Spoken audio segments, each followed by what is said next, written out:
नमस्कार मंडळी, मी सरिता. माझ्या मिनी व्लॉगमध्ये आपले सर्वांचे स्वागत आहे. तर आज आहे वर्षातील पहिला सण म्हणजेच मकर संक्रांती. तर आज मी मंदिरात गेले होते. आज हळदी कुंकवाचा समारंभ होता. तर गणपतीचे दर्शन घेतले. गणपतीचे इथे लॉक होतं त्यामुळं बाहेरूनच दर्शन घेतलं आणि विठ्ठलाच्या मंदिरात आले.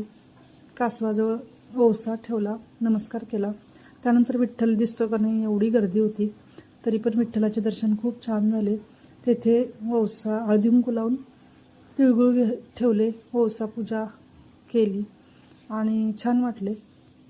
आणि देवाला नमस्कार करून, देवा मुलालेकरांना छान ठेव, मला सौभाग्य लाभू दे असं म्हणून नमस्कार केला आणि पुढे ओवसा ठेवून आम्ही मैत्रिणी बाहेर आलो. त्यानंतर दर्शन विठ्ठलाचे खूप छान झाले, पांडुरंग आणि विठ्ठल रुक्मिणीचे. त्यानंतर 5 जणींना आम्ही ओवसा एकमेकींना घातला, हळदी कुंकू लावले. खूप छान वाटले. व्हिडिओ आवडला तर व्हिडिओला लाईक करा, नवीन असेल तर सबस्क्राईब करा. धन्यवाद.